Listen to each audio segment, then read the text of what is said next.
14º andar desse prédio que funciona o Centro de Pesquisa e Formação do SESC. Um espaço aberto disponível aos públicos do SESC para estudo e conhecimento. Você conhece?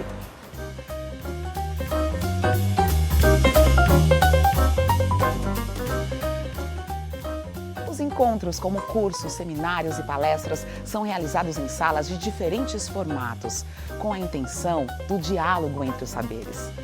Precisa de um lugar tranquilo para estudar? O CPF tem um clima acolhedor. As salas de estudo disponíveis ao público são espaços individuais ou para grupos menores. No espaço de brincar, crianças e bebês também podem se divertir com os seus responsáveis. E aquele cafezinho ou sopa no final da tarde? A cafeteria do CPF tem.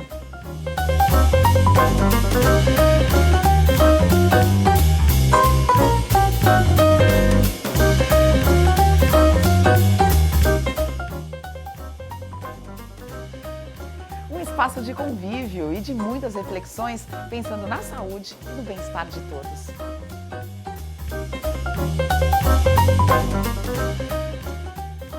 Sabe aquele livro que você precisa para o seu estudo? A biblioteca do CPF tem mais de 10 mil volumes na área de humanidades. E uma dica, ela é circulante. Qualquer pessoa pode consultá-la ou pedir emprestado um livro do acervo.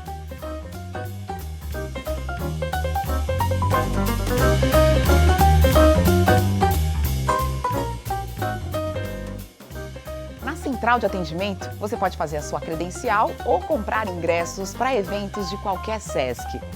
Essa unidade fica aberta de segunda a sexta-feira, das 10 da manhã às 9h30 da noite. No horário noturno, temos disponível transporte gratuito até o metrô. Já aos sábados, o CPF funciona das 10 da manhã às 6 da tarde. E se você vem de bike, tem bicicletário. Um espaço de encontro, de criação, reflexão crítica, um espaço de conhecimento. Venham, aguardamos vocês!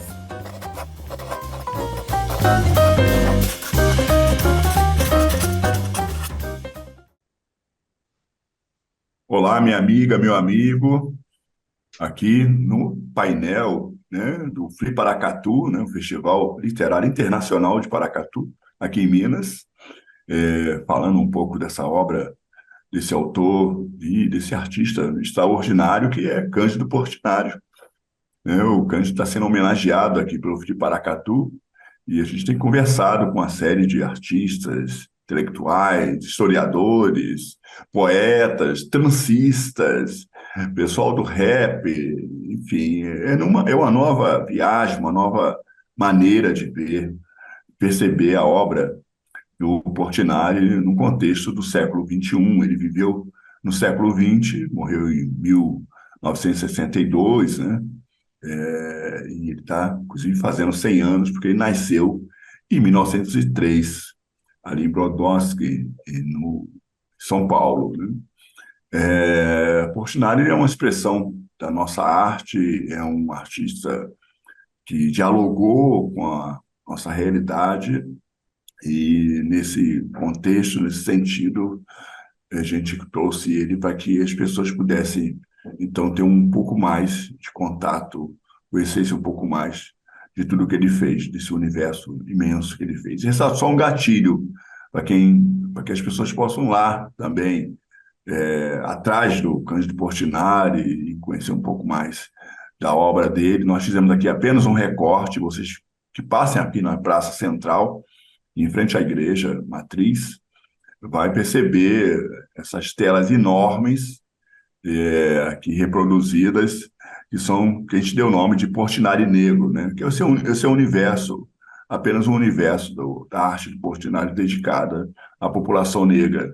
E aí, né, você tem homens, mulheres, crianças, enfim, todo esse contexto e as linguagens, né? Mundo do samba, mundo do trabalho, né? Eu tenho conversado aqui com bastante pessoas interessadas nessa obra, que de alguma forma já passaram por ela, então acho que não podia faltar nesse bate-papo nosso Bruno Bruno Almeida. O Bruno, ele, entre outras coisas, é historiador, nem todo mundo é perfeito, né? Então, enfim, brincadeira com os historiadores, mas o Bruno também é presidente do Museu Princesa Isabel, no bairro de Santa Cruz, na zona oeste do Rio de Janeiro. Bom, Bruno, brigadíssimo pela sua presença aqui conosco, iluminando aqui um pouco mais sobre a história do Portinari, essas conexões que o Portinari ainda hoje faz e provoca, mesmo na comunidade, né, em comunidades como a de Santa Cruz. Nós já passamos por histórias aqui por diversas comunidades onde a obra dele contagiou pessoas que jamais, né, foram a uma galeria de arte, por exemplo, né, puderam ter acesso a uma vernissagem, puderam, digamos, de alguma maneira, né, perceber o que é um trabalho artístico, o que é um artista plástico brasileiro, como é o caso do Portinari, né? Então, te agradeço. Eu gostaria que você conversasse conosco um pouco sobre esse Portinari, né? Esse papel da arte do Portinari, nessa questão do que a gente chama hoje de igualdade racial no Brasil, né? Ou seja, né, dentro do contexto da nossa sociedade, a presença do negro ela vem sempre contextualizada, sempre de uma maneira que o remeta à escravidão, ao trabalho braçal, ou seja, sem o padrão da inteligência, da tecnologia, né? Sem um contexto, né, do que se chama hoje, né, na academia, né, da ciência em si, né? Então, a gente está num caminho bem diverso desse, né? É o caminho que a gente vai falar de um trabalho onde esse negro ele tem uma outra representação social, né? E essa representação vem através de uma paleta de categoria, digamos assim, né, elevada, né, onde essa representação do negro ele vai atuar e trabalhar dentro de um contexto. Mas eu queria que você é, se apresentasse para o nosso público que está aqui nos assistindo, no Fliparacatu, e falasse um pouco desse papel que eu mencionei aqui, da arte do Cândido Portinari. Obrigado, viu? Obrigado, Tom. Poxa, é um prazer estar conversando com vocês, estar aí na Fliparacatu, né, em Minas Gerais, assim, é uma grande emoção e poder falar, né, conversar sobre esse tema que é importante, né, e fundamental e urgente para a gente estar conversando nos dias de hoje. Eu sou Bruno, né, Bruno Almeida, eu sou coordenador geral, né, do NOP, que é o Núcleo de Orientação e Pesquisa Histórica de Santa Cruz, né, que é um museu comunitário, né, formado por moradores do bairro de Santa Cruz, e que hoje ele ocupa o Palacete Princesa Isabel, né, que é um centro cultural municipal, né, aqui da cidade do Rio de Janeiro, e a gente dinamiza a cultura e faz esse movimento de ocupação desse centro cultural, que ainda é o único centro cultural na zona oeste da cidade do Rio de Janeiro, né, e é uma responsabilidade, um papel importante da comunidade estar ali no processo de cogestão da programação cultural, né, desse espaço. Então, trabalho para caramba, mas é bem gratificante, porque se a gente não estiver lá ocupando o espaço, né, e propor diálogo, né, e o nosso ponto de vista, a gente estaria mais no mesmo, né, no sentido de cultura do Brasil. Eu gosto de ser historiador, né, todo mundo é perfeito, mas a minha sorte é que eu não sou de virgem, então eu não sou historiador que fica pontuando toda hora as mesmas coisas. Eu acho legal, assim, dessa parte, da gente pensar, né, arte, né, e também o papel de Portinari como um museu comunitário de dar acesso. Né? A gente trabalha muito com a produção de imagens, de trabalho, de valorização da história local, né? E desde a minha início, né, como coordenador geral, presidente do museu, a gente tem trabalhado principalmente para essa questão da promoção, né, e da reflexão sobre o papel da pessoa negra na história do bairro de Santa Cruz, né, que é um bairro, né, com formação histórica, né, como todo o Brasil, a partir da ocupação portuguesa, mas que nas narrativas não inclui, né, o conflito, não inclui a participação, a visão que as pessoas têm sobre o processo de escravização, né, do Brasil. E aí a gente volta hoje, né, com esse olhar para o passado, e a gente está reconstruindo, né, desvelando, de certa maneira, essa visão que a população tem romantizada, né, ou, não vou usar sem reflexão, né, porque a gente pode ter aí um viés, dessa ausência, né, de humanização, né, e de outras vivências da pessoa negra no território do bairro de Santa Cruz, e serve para o Brasil todo, né? Acredito que aí em Paracatu, que tem um movimento, né, quilombola importantíssimo e de resistência, né, e de existência, e isso é super importante.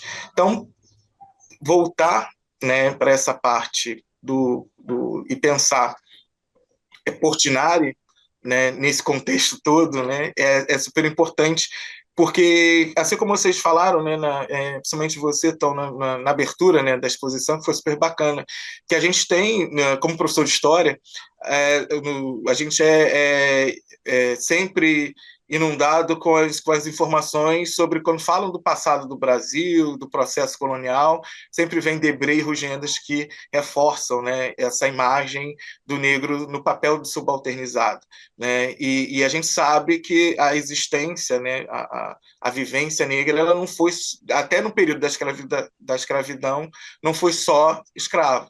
A gente tem aí uma imensa produção cultural, uma imensa resistência política e econômica que, obviamente, não era retratada pelos Rugendas, pelo Debré e pelos outros pintores que têm, né, essa subjetividade deles mesmos, né? Estão retratando para alguém ver alguma coisa, pago por alguém para poder, né, não se pinta de graça, nunca se pintou assim para retratar de graça. Então tem a gente traz essa subjetividade do artista, né, para compor essa construção, né, reconstrução desse passado e incluir. Eu chamo muito de ampliar o horizonte, né, da história de Santa Cruz. Não é negar o império, não é negar uma escravidão, mas é ampliar o horizonte cultural e histórico do passado, né, do Brasil, de Santa Cruz e do mundo, né, de certa forma também.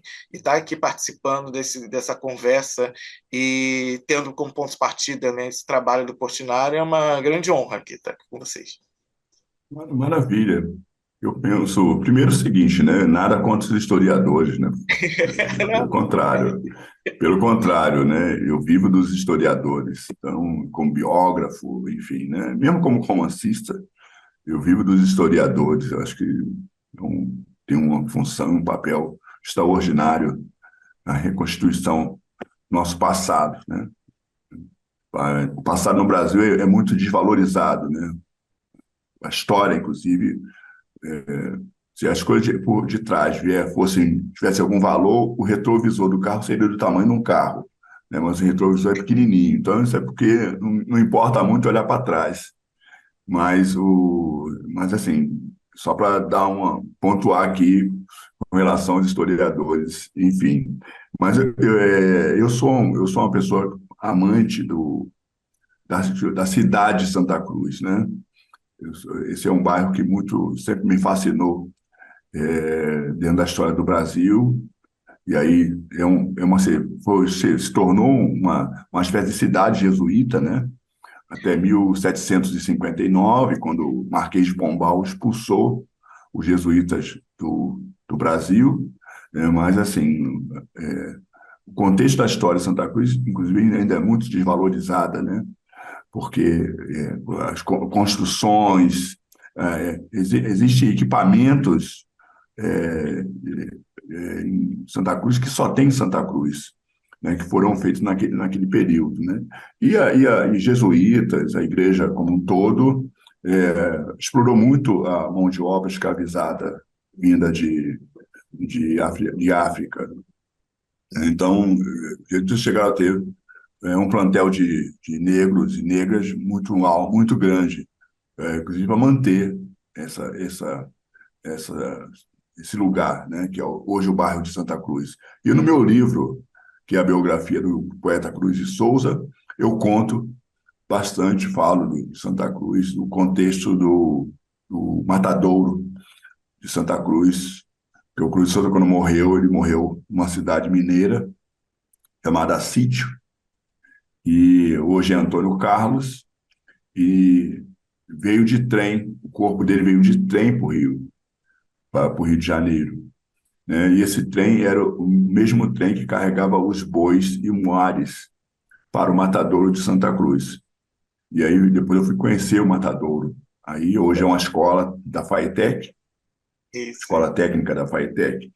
Mas, então, só para contextualizar um pouco dessa minha proximidade com Santa Cruz, e sempre quando eu posso, eu leio coisas, né, sobre essa região. Aliás, Santa Cruz, Campo Grande, que tem uma igreja muito importante, que é a igreja do Desterro, Nossa Senhora do Desterro, que nomeou a cidade de hoje Florianópolis, né, em Santa Catarina. Então, é uma igreja aí do século XVII, se eu não me engano. Bom, enfim. Mas assim, o Cândido Portinari, ele viveu num período exatamente que é um período de transição da sociedade brasileira, né? A sociedade sai da escravidão em 88, imediatamente entra na República em 89 e vai viver uma transição bem acelerada, bem violenta também, sobretudo com a realidade da população ex-escravizada brasileira, enfim. Então, o Portinari, nasce ali em 1903, então ele vai estar exatamente ainda no calor de todos esses conflitos da sociedade nossa, né? E eu imaginei que o Di Cavalcanti, que também foi um pintor importante brasileiro, Di Cavalcanti, né? Aliás, eu sempre falo aqui, né, que ele era sobrinho do José do Patrocínio e, de alguma maneira, primo do João do Rio, então toda a família ali, onde pertenceu a mãe do José do Patrocínio era a cunhada, a mãe de Cavalcanti era a cunhada do José do Patrocínio, né? E ele fala que a arte brasileira, ela depende da realidade brasileira, né? E ao mesmo tempo, é reveladora da nossa realidade. Então, assim, o contexto que o Di Cavalcanti fala isso, talvez se empregue no mesmo contexto do Cândido Portinari como artista, né? Eu queria que você falasse um pouco de como essas obras, de alguma maneira, que não foi basicamente a obra que está aqui em Paracatu, né? Uma outra pegada de trabalhos que foram levados aí para Santa Cruz, quanto isso impactou e ainda, de alguma maneira, continua impactando, né, a comunidade aí que você está em torno do museu. Puxa, nossa, tem muitas camadas, né, de lembranças, justamente dessa questão da participação, né? E não, super feliz em saber, né, da tua relação aqui com o bairro de Santa Cruz, né? E aí eu gostaria de falar, eu parei de ler Cruz e Souza, né? Já tem muito tempo, mas como meu nome é Cruz também, né? É Almeida e Cruz. E o meu e-mail era Cruz e Almeida em referência a Cruz e Souza, né? Então tem essa relação. Eu fiquei feliz agora em saber.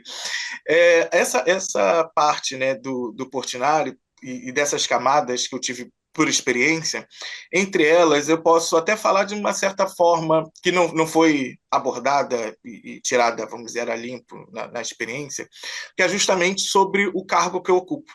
Né? Eu sou o diretor do museu, né? Então eu tenho a função de zelar, né, pela questão da história, do patrimônio, fazer o direcionamento da instituição, né, no sentido de qual narrativa a gente vai estar focando nesse processo. E às vezes, todo esse processo, por exemplo, e por a gente ser um museu comunitário, a gente trabalha no desenvolvimento, né, participa desse museu comunitário voluntários, né, que a gente faz a triagem ética e moral, até brinco isso com o pessoal, né? Ele é comunitário, ele é popular, mas não é para todo mundo, uma vez que você precisa ter um comportamento ético, moral, né, para poder participar desse processo de valorização da história dentro dessa instituição. E o projeto, por exemplo, Portinari, ele tem uma contratação de funcionários e tudo, né, de uma equipe de sim. montagem, desmontagem, disposição. E o mais engraçado é que no evento de desmontagem e exposição, as pessoas nunca imaginam que o diretor sou eu. Então, eu até brinco, né? É porque eu sou jovem, né? Então, não imagine que eu estou há 17 anos dentro do museu. Mas é muito interessante porque justamente, não, estamos esperando o Bruno. Falei, mas, né, eu sou o Bruno. Falei, tá, não sei o quê. Então, é muito interessante isso, né? E permite, né? E aí só essa pontinha da existência da exposição já mostra para mim, né, a estrutura racial que a gente segue até no mundo das artes, né? A pessoa, o contato e o desenvolvimento do entendimento racial, ele não é, esqueci a palavra, né? Não é por osmose, né? A pessoa tem que ter processos de reflexão, porque a gente tem uma estrutura racista, né, e de desigualdade a partir da raça que faz a pessoa naturalmente não achar que eu poderia ser o diretor do qual a pessoa estava esperando para desmontar a exposição. Então, aí fica aí já o ponto, né, de reflexão. E é interessante que justamente a pessoa e a obra, né, de Portinari, quando ele retrata, né, num período aí, se a gente for pegar os nossos movimentos sociais, né, que a gente está aí, a gente até pouco tempo atrás a gente teve o regulamentação do trabalho doméstico, né, da empregada doméstica. Então Portinari estava vivenciando uma realidade que era comum, não ter. Não sei se ele estava envolvido, né, participou de processo político, de Partido Comunista e tudo mais, mas a vivência das pessoas da sociedade brasileira era não valorizar o trabalho braçal, né, e principalmente porque estava ainda no processo. Ele nasceu nesse processo, como você bem lembrou, de valorizar, de sairmos da escravidão, mas também não tinha processo trabalhista, né? Então, assim, a infância dele foi permeada, provavelmente, de racismos estruturais, né? Que se a gente for pensar em Vargas, né? Como o projeto de valorização do trabalhador rural, lá a partir de 30, é brutal. Você tem aí um cara de 30 anos que sempre teve. E que bom, de certa maneira, ele foi tocado, né? Ou talvez quando ele foi para a Europa, né, que lá estava tudo mais organizado, ele volta e ele volta para a infância dele se percebendo como participante, né, de alguma maneira envolvido nesses processos raciais que a gente teve no Brasil. E aí por isso que ele volta, né, acho que pensar na infância, pensar essa questão rural que a gente sempre tem aqui no Brasil. E então você tem contato, né, com a obra de Portinari, em especial dos recortes que vocês fizeram aí, que achei maravilhoso, né, de trazer esse negro lógico, tem essa questão do trabalho, mas de maneira mais interessante para a gente poder fazer esse retorno, né, pegar esses elementos humanizados. Hoje a gente consegue olhar, apesar do período, do recorte todo que Portinari estava ali naquele, né, no meio, né, de ver, por exemplo, a questão do casamento, né, é uma coisa simples. A gente sabe que as pessoas negras casavam, né, mas quem estava preocupado em registrar isso, mesmo com uma subjetividade do Portinari, de tudo que a gente não pode negar, né, mas ainda assim registrou um casamento e mesmo assim pegou uma menina sentada com laço, né? Vamos dizer assim, Até, não, a palavra acho que me fugiu agora, mas é banal demais, né? Hoje a gente vai com esse olhar porque a gente tem anos de luta, né, de processo de valorizar a humanidade da pessoa negra, mas de alguma maneira naquele período ele registrou esse momento banal, né, de uma brincadeira, e queria conhecer mais Portinari, né, para poder costurar mais, mas de alguma forma, ou apesar de tudo, conseguiu capturar algumas cenas, né, de um cotidiano, que vai ter a sua subjetividade, mas capturar um casamento, o trabalho, o lazer, né, a gravidez, dentro da sua estética também, de certa maneira, ele ajuda, né, nesse processo que eu vejo como humanização. Ah, Bruno, eu fico imaginando, né? Eu estava falando do Di Cavalcante, né? E o quanto ele fala, né, dessa questão, né? Como a arte brasileira depende da realidade, né? E aí você estava falando dos quadros, né? Das pinturas, que inclusive estão aqui na Praça de Paracatu, né? Quando o Portinari resolve fazer um recorte na sua trajetória artística e traz esse negro para o salão, digamos assim, né? O grande salão, as salas da elite brasileira, né? Porque, como a gente estava pontuando, quer dizer, quem consome arte no Brasil ainda é a elite brasileira, né? O Brasil, assim, é um mosaico de atrasos extraordinários, o Brasil, né?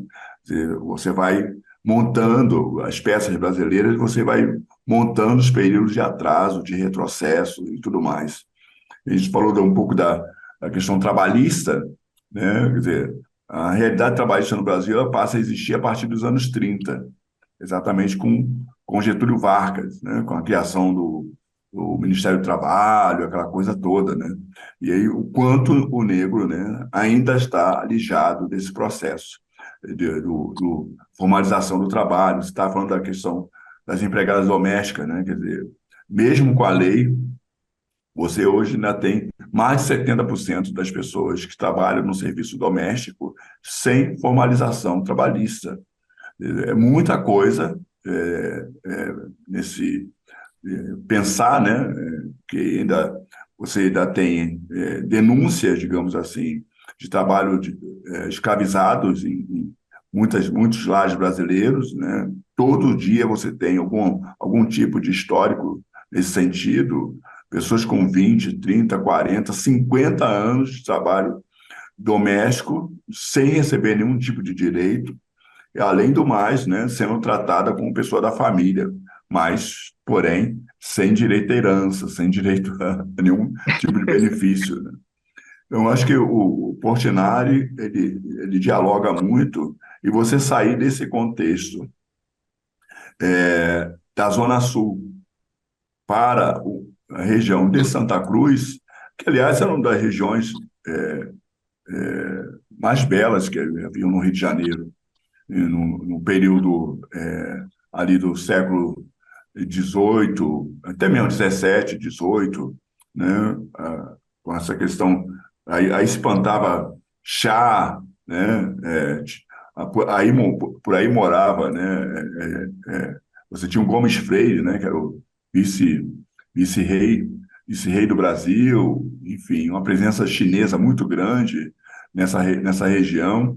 E eu ainda me lembro dos marcos, né? Porque a família imperial, sobretudo Dom Pedro II, ainda jovem, menino, ia direto para Santa Cruz, para a fazenda Santa Cruz, né? Se Isabel passou parte da infância dela aí, depois subiu para Petrópolis, né? O que eu quero dizer assim, enquanto se desloca, né? Uma região que perdeu todo o seu glamour a partir, né? A partir da queda da monarquia no Brasil, Santa Cruz também perdeu esse status, né, de bairro real em si, né? Então, levar a obra do Portinari aí, eu acho que quando eu queria me referir ao impacto, né? Eu acho que isso é muito simbólico, né? Tem uma simbologia extraordinária.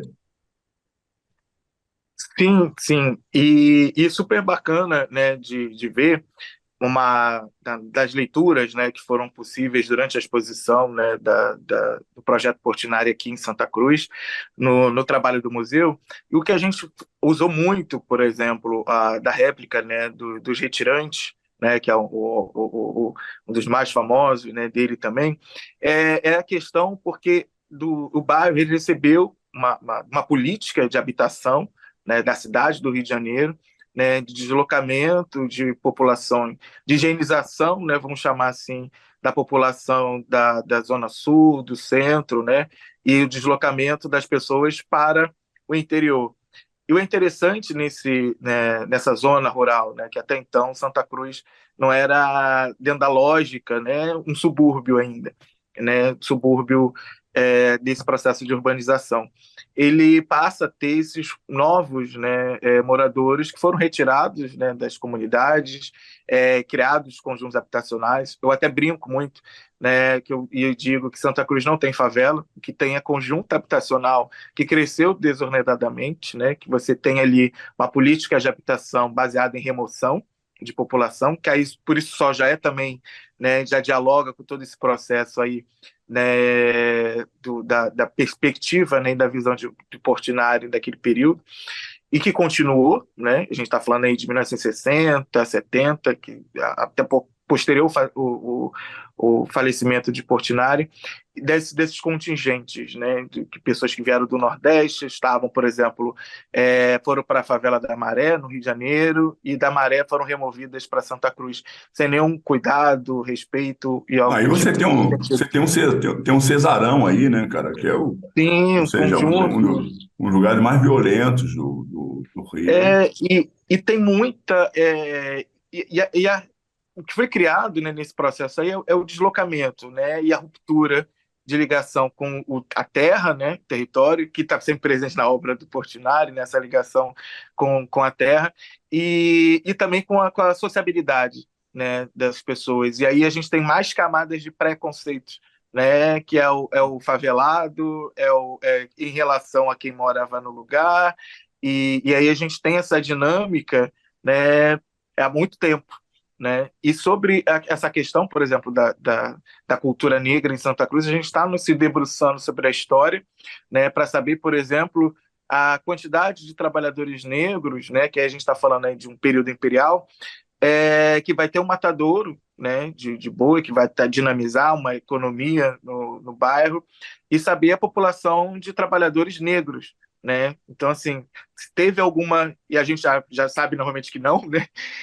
Mas vai buscar mais detalhes da inclusão como trabalhador urbano, né, vamos dizer assim, de uma população negra que está ali naquele território do bairro de Santa Cruz desde o período jesuítico, né? Como é que isso se deu nessa transição, né, de trabalho servil para um trabalho assalariado de uma grande empresa, vamos chamar assim, né, que é o Matadouro, era um dos principais matadouros públicos da cidade do Rio de Janeiro, então se pagava bem, mas aí na hora de pagar bem não se paga o negro, né? Então você vai ter outras pessoas trabalhando nesse matadouro e, consequentemente, e aí que é onde chega nesse momento presente hoje do museu, vão criar suas memórias.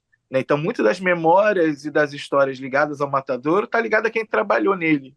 Né? E quem trabalhou o branco. Então, a gente corre atrás agora de novos documentos, de novas narrativas sobre a pessoa que trabalhou, né? Ou a partir da pessoa negra trabalhante ou não desse matadouro. E é mais fascinante, né? Quando você é um fio que você vai puxando, né? E Portinari, aqui nesse processo, para a gente aqui, ajudou muito nesse divulgação do espaço, que eu acho que é um grande nome também, então trouxe para a gente, e a partir das obras a gente puxar o nosso local. Eu acredito que eu queria estar visitando aí Paracatu para ver esse trabalho de educação, para puxar, por exemplo, você tem, e não por acaso, né, uma exposição de Portinari que retratava a pessoa negra em vários momentos, numa cidade quilombola, né, e acho isso ótimo, né, e eu queria estar aí de ouvinte para ver como é que está sendo essa costura justamente sobre pessoas que produzem hoje em dia as suas próprias narrativas, né? São pessoas que produzem hoje suas narrativas, que vão estar presentes ou não, ou independentes, melhor ainda, de Portinari, né? E aí cruzar isso com o cara que estava no Rio de Janeiro, que estava na Europa, já reconhecido mundialmente, e dialogando com o Brasil, né? Que é o que eu sempre, o grande papel, né, vamos dizer, do Portinari é, de alguma maneira, retratar o Brasil, né, e principalmente esse Brasil banal da memória Essa dele. é a Acho que é realidade muito brasileira, importante. né? Realidade Sim, sim, brasileira, né? E é muito, e não tem como, assim, não pensar de alguma maneira, né? O quanto o Portinari foi fiel à realidade brasileira, porque nós tivemos traficados para o Brasil 4,8 milhões de africanos, né? Então, assim, o panorama visual do Brasil é um panorama com uma presença forte do negro em todos os lugares da sociedade brasileira, né? Em todos os lugares da sociedade brasileira, mas também de alguma maneira, subalternizado, né, nas suas expressões artísticas, profissionais, né? Porque Bruno, não é concebível que a gente aceite que ainda a historiografia reproduza a história de que na África havia pessoas boçais, banais, sabe, apenas servindo, a, vivendo em lugares de mata com animais. Isso é inconcebível. E quando você vai estudar, vai estudar a sociedade, né, e, vamos dizer, o contexto da história dos continentes africanos. Hoje nós temos 54 países no continente africano, né? Obviamente, no período do século XVI, XVII, XVIII, não tínhamos tantos países em África como hoje. Mas você fala os reinos africanos, os impérios africanos, né? E as pirâmides, né? Os faraós africanos, né? Então, onde é que entra esse contexto, né? As universidades mais antigas do mundo, três delas estão na África, né? O Marrocos tem uma universidade de 1.100 anos no Marrocos. Então, assim, nos navios negreiros também vieram intelectuais, historiadores, por exemplo, professores, filósofos, astrólogos, médicos, arquitetos. Então, esse pessoal também veio no navio negreiro e aqui foram tão desumanizados aqui que perderam, né? Além da língua em si, além da cultura. Imagina você ter que cortar laços de cultura, língua, família, você se torna realmente uma coisa, né? Então, eu acho que essa é um pouco da expressão que foi captada por Portinari nesse processo de retratar o negro na sociedade brasileira. E quando leva para Santa Cruz, como qualquer outra região do Brasil, ele está exatamente,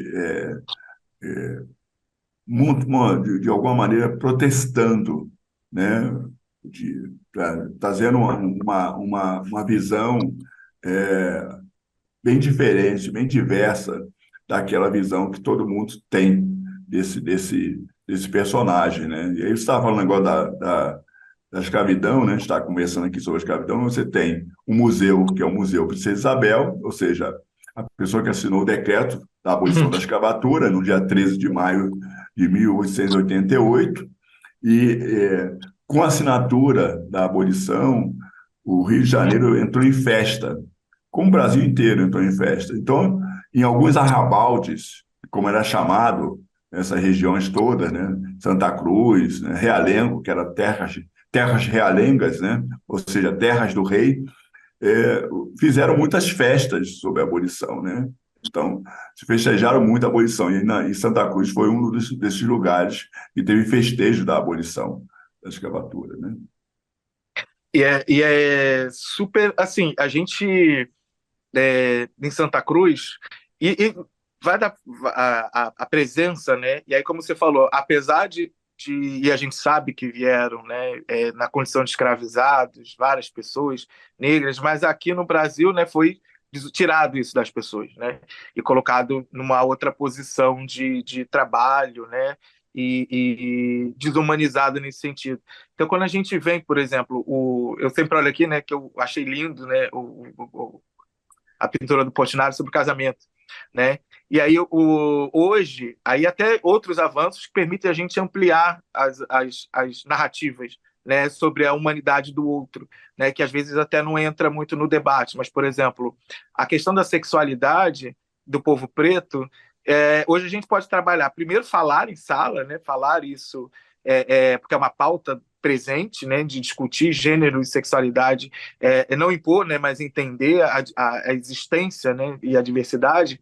E aí eu sempre volto, né, para o meu lugar aqui de Santa Cruz e nesse processo, né. Aí, por exemplo, volto sempre à fazenda jesuítica de Santa Cruz, que chegou a ter 2.000 e poucos escravizados, né? Muita gente, em 1700 e pouco, né? Aí, lembrando, né, sobre a questão de saúde e tudo mais, né? Mas, assim, era uma quantidade, um sucesso, sucesso de empreendimento.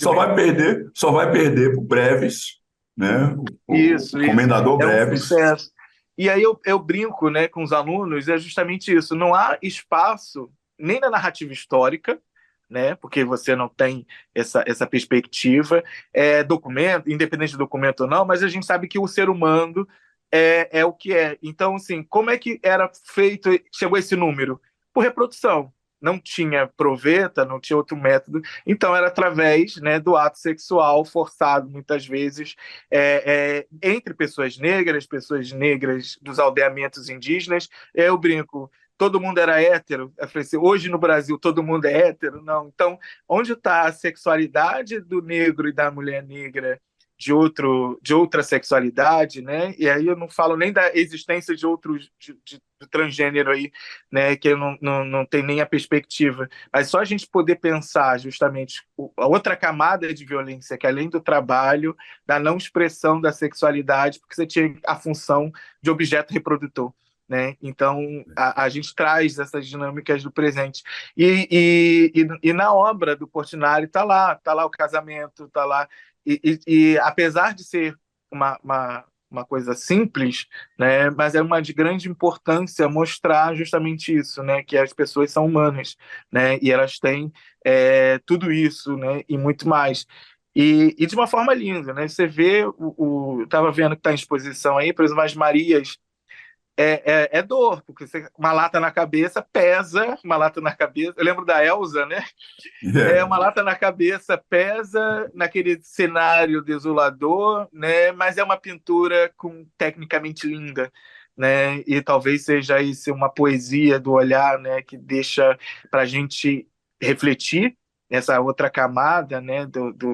Da seca, mas uma pintura belíssima, né? Então você olha ali, você fica apaixonado, não com o que está retratado em si, né? Porque ali é uma denúncia, né? De duas mulheres desoladas, né, num processo árido ali de captação de água, uma lata na cabeça.